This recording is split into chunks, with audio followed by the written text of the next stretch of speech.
try this. So there we go. This is a few latest happenings in Bitcoin and just kind of like a zoom out on it. And so we got the public companies, Block, $43 billion. They announced over the weekend or last week, whenever it was, that they're going to be DCAing into Bitcoin. So they're going to be taking 10% of their monthly gross profits and putting it into Bitcoin. And you hear 10%, which is a pretty big number, honestly, for a public company to be buying Bitcoin with. But then you look at the gross part of that. So if you think about it, let's say that Block makes a shitload of money, by the way. They're worth 43 billion. They're worth more than MicroStrategy. But so the 10% of their gross profits every month, let's say they make $1 million a month. And I mean, 10%, you'd think if somebody's buying Bitcoin at a set rate like that, you'd think that they would probably buy the net after they factor in taxes, after they pay all their costs, after they, but so net, if they took 10% of net, that amount would be much smaller than it would be. But with gross, 10% of their gross profits is going into Bitcoin every month for a $43 billion company. That's a pretty big deal. And every single month they're going to be buying Bitcoin, DCAing into Bitcoin, buying more Bitcoin.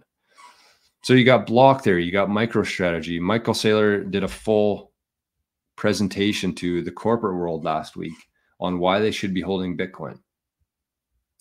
He bought Bitcoin last week. He introduced the new Bitcoin email addresses. Arnie's having a good time. I don't know if you can hear that or not, but he's squeaking. The Bitcoin verifiable email addresses. That's what Michael Saylor introduced last week. So MicroStrategy is buying Bitcoin. They're holding Bitcoin. They're telling other people to buy Bitcoin. And they're coming out with new products and services that complement their business that involve Bitcoin.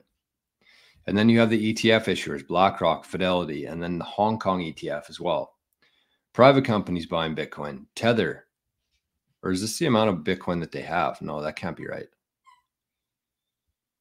Anyways, doesn't matter. Either way. Tether, $50 billion.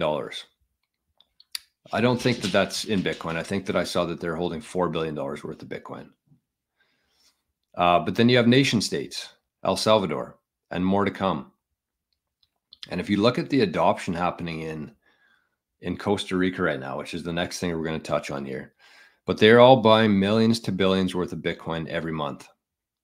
And it says, are you paying attention? So that's why I wanted to start the show with that quote. I'll say it simply. Everyone without Bitcoin is utterly fucked. And it's the truth. People, for the most part, this is your average person. They hear things on the news. Even though they don't fully trust the news, they hear things kind of just by accident almost. Even if people don't watch the news, they see these different headlines, they hear about things.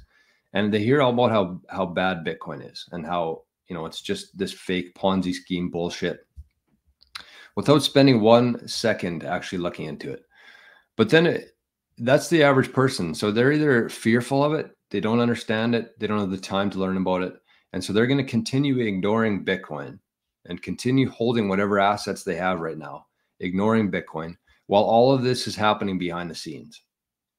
And if they just looked at it, this isn't like hidden anywhere. This is right out in the open. People just don't take the time to look at this kind of stuff. But it just seems to me like we're in this very small window right now where all this is happening. We're running out of Bitcoin. The miners are short Bitcoin right now because of the halving last week. And I just think that any day now, we're going to see a massive spike in Bitcoin. So that's that. There's also, I saw a couple other things here that I thought was worth